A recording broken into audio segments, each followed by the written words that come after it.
चलो हम देखते हैं, जिस तरह से हम अंग्रेजी वर्णमाला क्रम जो पढ़ रहे हैं उसमें जैसे अल्फ़ाबेट्स की परीक्षण करते हैं, उसी में हम सामान्य नियम जिस तरह से पढ़े हैं उन्हीं उन्हीं आधार पे हम ये सवालों को हल करने का प्रयास करेंगे। जिस तरह से हम देखते हैं, जैसे क्वेश्चन है, अंग्रेजी वर्णमाला में बाईं ओर से 18वें अक्षर के बाईं ओर 10वां अक्षर कौन सा होगा। इस क्वेश्चन को समझेंगे हम कि बाईं ओर से बाईं ओर बोला है।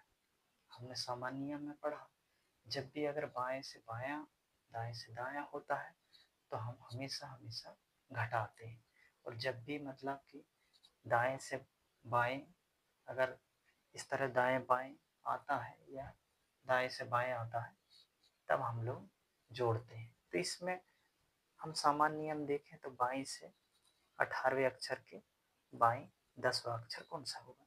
सीधा सा है, 18 में से 10 घटा देंगे, 18 में से 10 घटा देंगे तो 8। 8 कौन से अक्षर होता है, तो 8 से एच होता है, सभी को पता है। तो हम लोग एच लिख देंगे, तो एच अपना आंसर रहेगा। उसी प्रकार दूसरा क्वेश्चन देखते हैं हम, अंग्रेजी वर्णमाला बाएं से 13वें अक्षर के दाएं 7वां अक्षर कौन सा होगा। तो हमने पहले पढ़ चुके हैं नियम में कि बाएं जो अक्षर होता है वो दाएं 7वां कौन सा अक्षर, मतलब यहाँ डबल बाएं और दाएं आया है, तो इसमें हम लोग दोनों को जोड़ देंगे। 13वें अक्षर और 7वें अक्षर को दोनों को जोड़ेंगे तो 20 आ जाएगा। 20 कौन से अक्षर का नंबर है, टी का है, तो सीधा सीधा हम टी करके निकाल सकते हैं।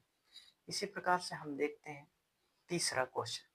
तीसरा क्वेश्चन में देखते हैं, शब्द शब्द डिबेट्स डिबेट ऐसे कितने अक्षर के जोड़े हैं जिनके बीच उतनी ही दूरी उतनी ही दूरी है जितनी अंग्रेजी वर्णमाला में है। इसमें देखते हैं जैसे डिबेट्स हैं, उसमें ऐसे जो कितने अक्षर हैं जो अंग्रेजी वर्णमाला में है उसी प्रकार से इनमें होंगे। तो हम देखते हैं जैसे आंसर में, जैसे डी से पहले इधर से ले जाएंगे, जैसे डी डी के बाद ई आता है, डी के बाद ई आता है, तो जैसे डी के बाद ई आया तो ये एक जोड़ा हो गया, डी ई, फिर एफ जी एच आई मतलब नहीं आया।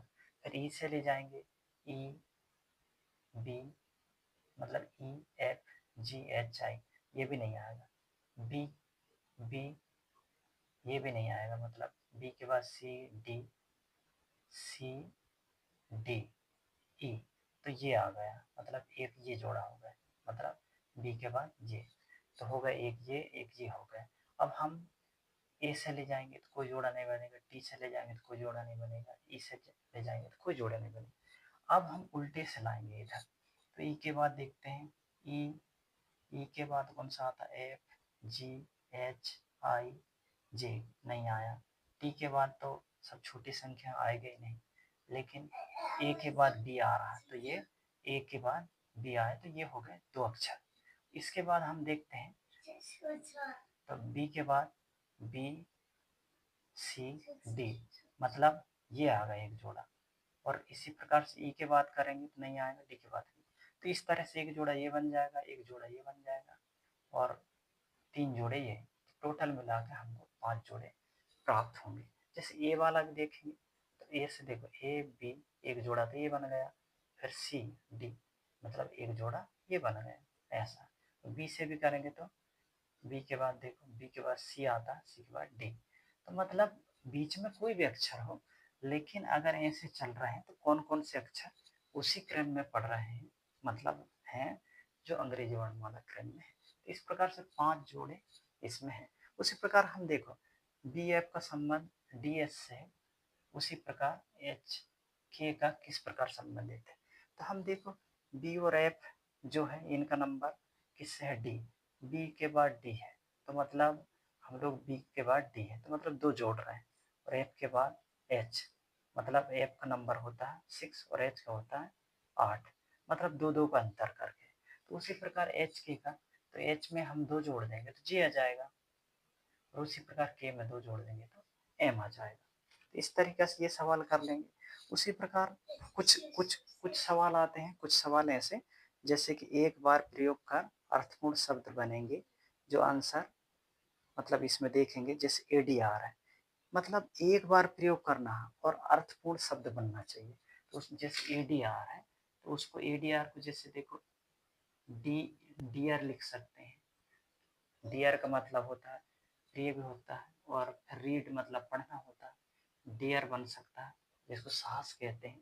तो इस तरह से हमको 3 शब्द बने। तो इस तरीके से हम ये सामान्य कम से कम 5 प्रकार के सवाल हैं, इस 5 चैप्टर को कवर करते हैं। इस तरीके से हम ये अंग्रेजी वर्णमाला में देखेंगे। Thank you for watching.